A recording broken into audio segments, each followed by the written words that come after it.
Good morning friends, मैं doctor VK Mishra from gastro liver hospital Swaroopnagar Kanpur. आज हम बात करेंगे कोरोना वायरस के कुछ दूसरे एस्पेक्ट के बारे में। आज की तारीख में यह बात बिल्कुल सही है कि कोरोना वायरस का इन्फेक्शन पूरी दुनिया में काफी फैला हुआ है। यह भी बात सही है कि कोरोना वायरस का जो इन्फेक्शन है इसका डर बहुत ज्यादा है। यह भी बात सही है कि कोरोना के चलते जानें भी बहुत ज्यादा जा रही हैं। लेकिन ये चेंजिंग सीजन है, ये अप्रैल का महीना है एंड आप जानते हैं कि चेंजिंग सीजन में अदरवाइज भी रेस्पिरेटरी इलनेसेस ज्यादा होती हैं, एलर्जीज ज्यादा होती हैं, कॉमन कोल्ड ज्यादा होती हैं, कॉमन फ्लू ज्यादा होता है और इन्हीं के बीच में कोरोना वायरस का इन्फेक्शन भी आ गया है। इसका मतलब यह है कि हमें यह समझने की जरूरत है कि ऐसा नहीं है कि आपको कुछ भी सर्दी खांसी भी हो रही है तो वो कोरोना वायरस का ही इन्फेक्शन है। अगर 2 छींकें भी आ रही हैं तो वो कोरोना वायरस का भी इन्फेक्शन है। अगर आपको गले में खराश हो रही है तो वो कोरोना वायरस ही है। तो आज हम जानने की कोशिश करेंगे कि हम वास्तव में कॉमन सेंस या क्लिनिकल बेस के आधार पर common cold, flu and corona virus के जैसे जो इन्फेक्शन है उसे कैसे डिफरेंशिएट कर सकते हैं, सो दैट किसी भी तरह के रेस्पिरेटरी सिम्टम होने पर ऐसा ना हो कि पैनिक बटन दब जाए और उस पैनिक बटन के चक्कर में आप हॉस्पिटल पहुंच जाएं। नाउ सबसे पहले देखिए कि कॉमन कोल्ड, फ्लू और कोरोना वायरस के सिम्टम्स में क्या फर्क है। सबसे जो इंपॉर्टेंट सिम्टम है इज द फीवर। अगर हम बुखार को देखें तो कोरोना वायरस के इंफेक्शन में 80 to 90% पेशेंट्स में फीवर आता है। कॉमन कोल्ड में फीवर इज वेरी इनफ्रीक्वेंट, 99% नहीं आता है। फ्लू में थोड़ा बहुत फीवर आ सकता है but it's not very common. But corona के इंफेक्शन में फीवर 90% पेशेंट्स में देखा जाता है। Now the second symptom is fatigue and tiredness. Now अगर हम फटीग एंड टायर्डनेस को देखें तो ये सबसे ज्यादा फ्लू या इन्फ्लुएंजा में देखी जाती है। जहां तक सर्दी खांसी जुकाम है या कॉमन कोल्ड है उसमें टायर्डनेस बहुत कम होती है। इनफैक्ट कोविड-19 या जो कोरोना वायरस के इन्फेक्शन में भी थकान बहुत कम होती है। इसीलिए बहुत सारे पेशेंट्स ऐसे होते हैं कोरोना के जिनमें इन्फेक्शन होता है, they have corona virus in their body, but वो सब अपना काम करते रहते हैं, उन्हें कुछ पता भी नहीं लगता है बिकॉज इसमें जो टायर्डनेस है या फटीग है वो बहुत कम होती है। नंबर 3 जो सिम्टम है बेसिकली छींक या स्नीजिंग। जो छींक आती है वो वास्तव में हमारी जो नाक है उसकी इरिटेशन से आती है। साइंस ऐसा मानती है कि जो कॉमन कोल्ड है या सामान्य सर्दी जुकाम है उसमें छींकें सबसे ज्यादा आती हैं। छींकें फ्लू में कम होती हैं एंड इनफैक्ट जो है ना कोरोना वायरस जैसे इंफेक्शन में छींकें ना के बराबर होती हैं। जो अगला हम सिम्टम देखते हैं दैट इज बेसिकली बॉडी एक या शरीर में दर्द। जो बॉडी एक है या शरीर में पूरे में दर्द है या मांसपेशियों में दर्द है वो कॉमन कोल्ड में भी काफी ज्यादा है, वो फ्लू में भी काफी ज्यादा है, लेकिन वो कोरोना वायरस के इन्फेक्शन बहुत कम है। इसीलिए बहुत सारे कोरोना वायरस के इन्फेक्शन जैसा मैंने पहले भी कहा कि उनकी corona virus it is very rare. Now next जो सिम्टम इज द हेडेक, सिर में दर्द। अगर हम सिर में दर्द को देखें तो कॉमन कोल्ड में इट इज क्वाइट कॉमन। आपकी नाक जो है स्टफी होती है, आपके साइनसेस भरे हुए होते हैं, आप छींकें करते चले जाते हैं, इन इसके चलते आपको हेडेक इज क्वाइट कॉमन। जो हेडेक है वो वास्तव में फ्लू में भी होता है but it less common than the common cold. जहां तक कोरोना का इंफेक्शन का सवाल है उसमें हेडेक या सिर का दर्द ना के बराबर है। तो अगर आपको जुकाम है, सर्दी है, छींकें हैं और सिर में दर्द भी हो रहा है तो पॉसिबिलिटी है कि ये कॉमन कोल्ड है rather than corona infection.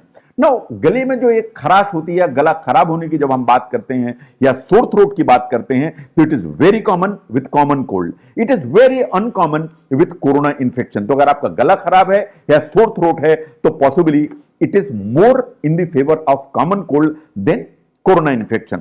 Now stuffy और जो रनिंग नोज है वो वास्तव में सबसे ज्यादा कॉमन कोल्ड में है या सामान्य सर्दी खांसी है, बाकी सब में जो है इतनी ज्यादा नहीं है।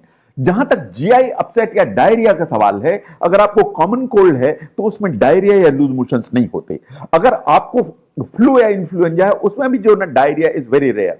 बट अब कुछ रिपोर्ट्स ऐसी आ रही हैं कि अगर कोरोना वायरस का इन्फेक्शन है वास्तव में उसका जो ऑनसेट है वो जीआई अपसेट या लूज मोशन के साथ भी हो सकता है। तो अगर लूज मोशन हो रहे हैं एंड रेस्पिरेटरी सिम्टम्स भी आ रहे हैं आपको तो आपको कोरोना के बारे में सतर्क होने की जरूरत है। नाउ वाटरी आईज किस में ज्यादा कॉमन है?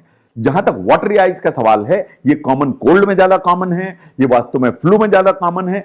By and large watery eyes corona infection के साथ नहीं देखी जाती हैं, लेकिन अगर आंख में जो है ना रेडनेस आ रही है, जिसे पिंक आई कहते हैं, पिंक आई ऐसा माना जाता है कि शायद कोरोना वायरस का ये अर्ली जो ना सिम्टम है which can create the problem. ऐसे ही दूसरा एक सिम्टम है जिसे कहते हैं एग्यूसिया, या कि आपके जो एक स्मेल का जो सेंसेशन है उसका खत्म हो जाना। अगर आपको थोड़े बहुत भी रेस्पिरेटरी सिम्टम शुरू हो रहे हैं और आपका जो ना एक नाक से सुगंध या नाक से गंध लेने की क्षमता अगर गड़बड़ हो रही है, तो ये वास्तव में कोरोना के फेवर में जाती है। Now the next the most important symptom is the dry cough. जहां तक ड्राई कफ या सूखी खांसी का सवाल है, जो सामान्य सर्दी खांसी है उसमें सूखी खांसी का कोई काम नहीं है। अगर आपको फ्लू या इन्फ्लुएंजा है तो उसमें सूखी खांसी बहुत कम है। अगर आपको ड्राई ज्यादा स्पाज्मोडिक कफ हो रहा है तो यह वास्तव में कोरोना का संकेत है। तो अगर आपको खांसी ज्यादा हो रही है, ड्राई है, नॉन प्रोडक्टिव कफ है, सूखी खांसी हो रही है टस्की देखे, और उसके साथ आपको फीवर भी आ रहा है, तो आपको समझने की जरूरत है कि आपको कहीं कोरोना वायरस जैसा इंफेक्शन तो नहीं डेवलप हो गया है। नाउ अब हम कॉमन कोल्ड, फ्लू और कोरोना वायरस इन तीन पर थोड़ी सी अलग अलग बात करेंगे। सबसे पहले कॉमन कोल्ड। जो कॉमन कोल्ड का सवाल है, वास्तव में ये अपर रेस्पिरेटरी ट्रैक्ट का इंफेक्शन है। दैट मींस गला, नाक, इसी एरिया का इंफेक्शन है। ऐसा माना जाता है कि 30 to 50% ऑफ ये इस तरह के जो इंफेक्शन है वो राइनो वायरस के चलते होते हैं, जो हमारे नाक को इंफेक्ट करता है। तो ये राइनो वायरस है जो इस तरह की प्रॉब्लम क्रिएट करता है। साइंस ऐसा मानती है that there are approximately 200 different varieties of rhino virus जो वास्तव में कॉमन कोल्ड करते हैं। नाउ कॉमन कोल्ड के बारे में कुछ चीजें और इंपॉर्टेंट हैं। ये बेसिकली कंटेजियस है इन द सेंस कि अगर मुझे जो ना सर्दी खांसी जुकाम है तो मैं आपको सर्दी खांसी जुकाम स्प्रेड कर सकता हूं। जो सर्दी खांसी जुकाम या जो कॉमन कोल्ड है उसका जो इंक्यूबेशन पीरियड है, यानी आज अगर मुझे इंफेक्शन आया तो सिम्टम आने में 1 से 7 दिन का टाइम लग सकता है, और एक बार मुझे सिम्टम्स आए तो जो सिम्टम्स हैं वो बेसिकली 7 से 10 दिन तक रह सकते हैं। लेकिन विज्ञान ऐसा मानती है कि जहां तक कॉमन कोल्ड का सवाल है, बाय एंड लार्ज सिम्टम्स आने के बाद 5 से 7 दिन में सिम्टम्स सबसाइड हो जाते हैं। बट इन डिफरेंट इंडिविजुअल्स कभी कभी ये जो सिम्टम्स हैं 2-2 सप्ताह भी आपको चल सकते हैं। नाउ जहां तक कॉमन कोल्ड का सवाल है, जैसा मैंने कहा कि वास्तव में ये अपर रेस्पिरेटरी इंफेक्शन है, इसलिए आपको स्टफी नोज होगी, आपको छींकें आएंगी, आपको जुकाम आएगा, आपको हल्की फुल्की सी खांसी हो सकती है। फीवर यूजुअली माइल्ड या फीवर यूजुअली नहीं होता है। By and large common cold जो है ना सिर्फ क्लिनिकल एग्जामिनेशन इन हिस्ट्री से ही कंफर्म हो जाती है। एंड विज्ञान ऐसा मानती है कि कॉमन कोल्ड के लिए शायद किसी इन्वेस्टिगेशन की जरूरत नहीं है। नाउ जहां तक फ्लू या इन्फ्लुएंजा का सवाल है, दैट्स द नेक्स्ट इन्फेक्शन। ये basically again a viral infection है। ये जो वायरल इन्फेक्शन है माना जाता है कि ये इन्फ्लुएंजा वायरस के चलते होता है। इन्फ्लुएंजा जो वायरस है वो 2 होते हैं, influenza A and influenza B. तो इन्फ्लुएंजा वायरस बेसिकली फ्लू जैसी इलनेस करता है। ये जो वायरसेस हैं कभी कभी ज्यादा सीरियस इलनेस कर सकते हैं in comparison to common cold. ये कॉमन कोल्ड जैसा है, लेकिन ये कभी कभी ज्यादा जो है ना इंफेक्शन क्रिएट कर सकता है। जो इन्फ्लुएंजा जैसा वायरस है या फ्लू का जो इंफेक्शन है, ये भी कंटेजियस है, ये भी पर्सन टू पर्सन स्प्रेड कर सकता है। ये रेस्पिरेटरी इंफेक्शन है। जहां तक इंक्यूबेशन पीरियड का सवाल है, इसका इंक्यूबेशन पीरियड 1 to 4 डेज है। इसका मतलब मेरी बॉडी में अगर आज ये कीटाणु पहुंचता है तो हो सकता है कि सिम्टम आने में 4 दिन का टाइम लग जाए। ड्यूरेशन बेसिकली ये 5 दिन से लेकर 2 हफ्ते तक लग जाता है इसको ठीक होने में। इट डिपेंड्स अपॉन कि इसकी सीवियरिटी कैसी है। तो एक बार मुझे सिम्टम्स आए तो सिम्टम आने के बाद विज्ञान ऐसा मानती है कि बाय एंड लार्ज 5 से 7 दिन में ये जो है ठीक हो जाता है। But at times it may take 2 weeks time, depends upon कि वायरस का लोड कितना है हमारी बॉडी के अंदर, हमारी एज कैसी है, एंड जो है ना बाकी सब सिम्टोमेटोलॉजी कितनी सीवियर है। तो अगर ये इंफेक्शन सीवियर है तो 2 हफ्ते का टाइम भी ले सकता है। नाउ ये जो इंफेक्शन है जो फ्लू या इन्फ्लुएंजा के चलते होता है, तो एट टाइम्स ये कभी कभी काफी ज्यादा हो सकता है। ऐसा भी देखा गया है कि फ्लू या इन्फ्लुएंजा जैसे इंफेक्शन में कभी आपको निमोनिया भी डेवलप हो सकता है, जिसे वायरल निमोनिया कह सकते हैं। और अगर जो ना इस तरह की प्रॉब्लम है तो आपको हॉस्पिटल की जरूरत पड़ सकती है। तो अगर हम फ्लू या इन्फ्लुएंजा के हॉलमार्क को देखें या सिम्टम्स को देखें, तो आपको माइल्ड टू हाई फीवर हो सकता है, नंबर 1। आपको सिग्निफिकेंट हेडेक होगा, खांसी होगी, आपको काफी थकान होगी, इन काफी जो मसल पेन या बॉडी एक भी हो सकते हैं। जहां तक फ्लू इन्फ्लुएंजा का सवाल है, ये अपर एंड लोअर दोनों रेस्पिरेटरी ट्रैक्ट को इन्वॉल्व करता है, तो नाक को भी इन्वॉल्व करेगा, गले को भी इन्वॉल्व करेगा, इवन लंग्स को इन्वॉल्व करेगा। इसीलिए अगर लोअर रेस्पिरेटरी ट्रैक्ट को इन्वॉल्व करेगा तो आपको वायरल निमोनिया जैसे होने का डर रहेगा। अगर आपको कोई कोमॉर्बिड इलनेसेस हैं, जैसे आपको ब्रोंकियल अस्थमा है, आपको सीओपीडी है, आप स्मोकर हैं, आपकी एज ज्यादा है, तो इन्फ्लुएंजा कभी कभी आपके लिए काफी खतरनाक साबित हो सकता है। नाउ जहां तक डायग्नोसिस का सवाल है, 99% पेशेंट्स में जो डायग्नोसिस है वो आपके क्लिनिकल सिम्टम्स, आपके ऑनसेट, आपके जो कॉन्टैक्ट हिस्ट्री, इसी से क्लियर हो जाती है। बट कभी कभी हमें लेबोरेटरी बेस्ड टेस्ट की जरूरत पड़ती है इस चीज को कंफर्म करने के लिए कि वास्तव में आपको इन्फ्लुएंजा का कोई इंफेक्शन तो नहीं है। नंबर 3 जो सबसे खतरनाक है आज की तारीख में is basically the corona virus infection.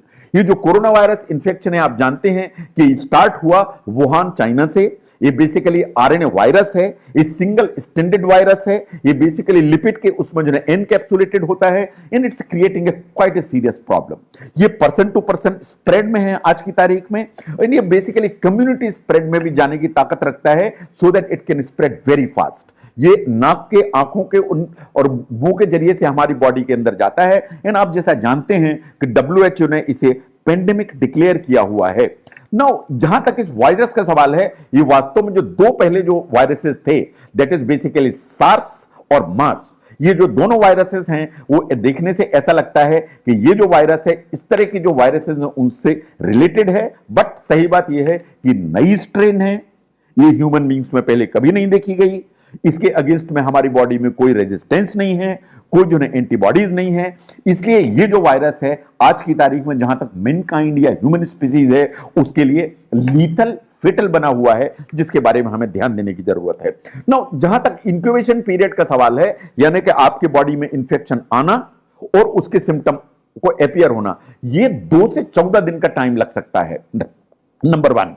But by and large विज्ञान मानते हैं कि 5 से 7 दिन में इसके सिम्टम्स जो है वो अपीयर होने लगते हैं। सबसे बड़ी प्रॉब्लम यह है कि आपकी बॉडी के अंदर इंफेक्शन हो सकता है, आप एसिम्टोमेटिक हो सकते हैं, आपको कोई प्रॉब्लम नहीं हो सकती है, आप सोसाइटी में घूम फिर सकते हैं, और चूंकि बॉडी के अंदर वायरस है तो आप ये वायरस वास्तव में दूसरों को ट्रांसमिट कर सकते हैं, इन करते रहते हैं। इनफैक्ट ये कम्युनिटी जो ट्रांसमिशन है, इसमें यही सबसे बड़ी प्रॉब्लम है कि आप एसिम्प्टोमेटिक हैं, आपकी बॉडी के अंदर वायरस है, एंड आप सोसाइटी में घूम रहे हैं और ये वायरस आप जो पूरी सोसाइटी को ट्रांसमिट कर रहे हैं।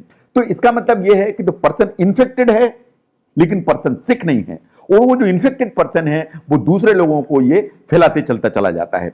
नाउ जहां तक सिम्टम्स का सवाल है, 3 सिम्टम सबसे महत्वपूर्ण है। नंबर 1 हाई फीवर, जो 90% पेशेंट्स में देखा जाता है, ड्राई हैकिंग कफ, जो 90% पेशेंट्स में देखा जाता है, एंड इसके बाद अगर ये इंफेक्शन आपके जो लंग्स को इन्वॉल्व करता है तो ब्रीदिंग ट्रबल या difficulty in breathing, these are the main 3 symptomatology जो वास्तव में कोरोना वायरस के इंफेक्शन के चलते आते हैं। इसके अलावा दूसरे भी सिम्टम आ सकते हैं, आपको बॉडी एक हो सकता है, आपको लूज मोशन हो सकते हैं, आपको जो रनी नोज हो सकती है, बट जो 3 जो हेलमार्क हैं या इंपॉर्टेंट सिम्टम्स हैं वो basically fever, dry hacking cough and shortness of breath, इसे आपको समझने की जरूरत है। तो अगर आपको जुकाम जैसी चीज है और उसके साथ में हाई फीवर अगर आना चालू हुआ तो आपको सतर्क होने की जरूरत है। नाउ पहले यह माना जाता था कि ये जो वायरस है ये वास्तव में एल्डरली पॉपुलेशन में सबसे ज्यादा होता है, इन द सेंस कि anybody who is more than 60 year of age, तो वास्तव में जो नहीं उनको होने की संभावना है। लेकिन अब data is very clear that it's not true. ये एल्डरली पॉपुलेशन में है, ये बच्चों में है, एडल्ट्स में है, in fact it is reported even in infants, that बच्चे जो 1 साल से कम के हैं उनमें भी रिपोर्ट किया जाता है। यह बात सही है कि अगर आपकी एज ज्यादा है तो आपको सीवियर या कॉम्प्लिकेटेड डिजीज होने की संभावना ज्यादा है। अगर आपकी एज 60 के ऊपर है, आपको कोरोना वायरस का इंफेक्शन होता है, तो it is quite possible that you may have a severe disease in comparison to the younger people. लेकिन सही बात यह है कि 80% पीपल को जिन्हें कोरोना वायरस का इंफेक्शन होता है ये कॉमन कोल्ड या फ्लू जैसा होता है। आपको जो हल्का बुखार आएगा, सर्दी खांसी जुकाम जैसी होगी, कुछ खांसी होगी, but you will eventually recover. But 20% patient में you will have complications, you will have high fever, you will have respiratory discomfort and you will require hospitalization. और अगर आप अस्पताल पहुंचते हैं, आपके बॉडी में अंदर ऑक्सीजन की मात्रा कम है, तो आपको फिर बाकी भी प्रॉब्लम्स खड़ी हो सकती हैं जिनके बारे में आपको ट्रीटमेंट की जरूरत पड़ेगी, जो हम आगे बात करेंगे। Now how do you actually treat? अगर ये तीन हम कंडीशंस को देखें तो वास्तव में ट्रीट कैसे की जाती है। Number one, common cold. Common cold is very common. मैं समझता हूं कि इनमें हम लोगों में से कोई भी ऐसा नहीं है जिसे जीवन में कई बार कॉमन कोल्ड नहीं हुआ है। कॉमन कोल्ड में कुछ नहीं करना है, सिर्फ आपको आराम करना है, आप कुछ सिम्टोमेटिक ट्रीटमेंट लेना है। अगर आपको फीवर है तो एसिटामिनोफेन या पैरासिटामोल लेना है। एंटी एलर्जिक या उस तरह की कुछ मेडिसिन लेने की जरूरत पड़ेगी। Take plenty of fluids. And वास्तव में आप सिर्फ जो आराम करते हैं घर में या बेड रेस्ट करते हैं, उससे वास्तव में जो कॉमन कोल्ड है वो ठीक हो जाता है। अनफॉर्चुनेटली ऐसा कोई वैक्सीन नहीं है जिससे ये कहा जाए कि आप ये वैक्सीन लगाइए एंड आपको कॉमन कोल्ड नहीं होगा। But common cold is a mild problem जो सिर्फ रेस्ट करने से ठीक हो जाती है। Now second is the flu. अगर मान लीजिए आपको फ्लू है और सीवियर इन्फेक्शन जैसा है, तो वास्तव में एक दवा पहले यूज होती थी with the name of Tamiflu. Tamiflu जो है ना वास्तव में यूज की जाती थी। बट अभी भी आप आराम करिए, take good amount of rest and इसके बाद सिम्टोमेटिक ट्रीटमेंट के हिसाब से एसिटामिनोफेन, पैरासिटामोल इनकी जरूरत पड़ सकती है। अगर आपको सिम्टम्स ज्यादा हैं, परेशानी ज्यादा है, तो आपको हॉस्पिटल की जरूरत पड़ सकती है। If that is so, it is quite possible कि आपको रेस्पिरेटरी सपोर्ट की जरूरत पड़े, but it's not very common. जो फ्लू है या इन्फ्लुएंजा है, ये वास्तव में इसके लिए वैक्सीन अवेलेबल है। अगर आप वैक्सीन लगा लेते हैं तो संभावना इस चीज की है कि आपको ये फ्लू या इन्फ्लुएंजा नहीं होगा, और होगा भी तो इसके सिम्टम्स काफी माइल्ड होंगे। तो इफ पॉसिबल तो आपको अपने आप को वैक्सीनेट करा लेना चाहिए। नाउ जहां तक कोरोना का सवाल है या कोविड-19 के इंफेक्शन का सवाल है या कोरोना वायरस के इंफेक्शन का सवाल है, सिम्टम्स वही है, fever, cough, shortness of breath. लेकिन 80% पेशेंट्स में जैसा मैंने कहा कि ये वास्तव में सिर्फ घर पर ही मैनेजमेंट से ठीक हो जाता है। इट इज ओनली 20% पेशेंट्स जिन्हें हॉस्पिटल की जरूरत पड़ती है। तो अगर आपको रेस्पिरेटरी सिम्टम्स आ रहे हैं, आपको सांस में दिक्कत हो रही है, इसका मतलब है कि आपको हॉस्पिटल जाने की जरूरत है। अगर आपकी एज 60 के ज्यादा है, अगर आपको कोमॉर्बिड इलनेसेस हैं, अगर आपको प्रेगनेंसी है, तो शायद आप हाई रिस्क उसमें हैं, तो आपको हॉस्पिटल की जरूरत पड़ेगी। ना उसमें है वही कि आपको आराम करना है, सिम्टोमेटिक ट्रीटमेंट लेना है। द अनफॉर्चुनेट थिंग इज कि ऐसी कोई दवाई नहीं है जो ये कहा जाए कि this is the drug of choice for corona virus infection. ऐसा कोई वैक्सीन नहीं है जो मैं ये कहूं कि इसको आप लीजिए एंड आपको कोरोना वायरस का इन्फेक्शन नहीं होगा। एंड इस पूरी की पूरी बीमारी में वास्तव में एंटीबायोटिक्स का कोई रोल आज की तारीख में नहीं है। जहां तक ट्रीटमेंट का सवाल है, you would require a supportive treatment, but you may require some treatment. अगर आपको कोरोना वायरस का इंफेक्शन सीवियर हो जाता है, आप हॉस्पिटल में जरूरत आप पहुंच जाते हैं। अगर आपको रेस्पिरेटरी डिस्कंफर्ट ज्यादा है तो इट इज क्वाइट पॉसिबल कि आपको इंटेंसिव केयर यूनिट में जाना पड़े। इट इज क्वाइट पॉसिबल आपको ऑक्सीजन के सपोर्ट की जरूरत पड़े। इट इज क्वाइट पॉसिबल कि अगर आपको जो ना सांस की दिक्कत जाता है तो आपको बाइपेप जैसी मशीन या अल्टीमेटली वेंटिलेटरी सपोर्ट की जरूरत पड़े। बट अगर हम जो ना ओवरऑल देखें तो 80% जो पेशेंट्स हैं वो home quarantine and symptomatic treatment से घर में ठीक हो जाते हैं। 20% पेशेंट ज्यादा सिक होते हैं, उन्हें हॉस्पिटल की जरूरत पड़ती है, लेकिन most of them basically non ICU में ठीक हो जाते हैं। इट इज अप्रोक्सीमेटली 4-5% पेशेंट जिन्हें आईसीयू की जरूरत पड़ती है। साइंटिफिकली जो मॉर्टेलिटी है वो 1 से 2% है, मॉर्टेलिटी काफी कम है। और यह बात सही है कि जो एक सिग्निफिकेंट रिस्क है ऑफ मॉर्टेलिटी, ये उन लोगों में है जिनमें एज ज्यादा है या कोमॉर्बिड इलनेसेस ज्यादा हैं। तो इसलिए अपने सिम्टम्स को पहचानिए एंड अपने बैकग्राउंड को पहचानिए, उसके हिसाब से आप अपने डॉक्टर को अप्रोच करिए, तो शायद आप इसे डिफरेंशिएट कर पाएंगे। Thank you very much.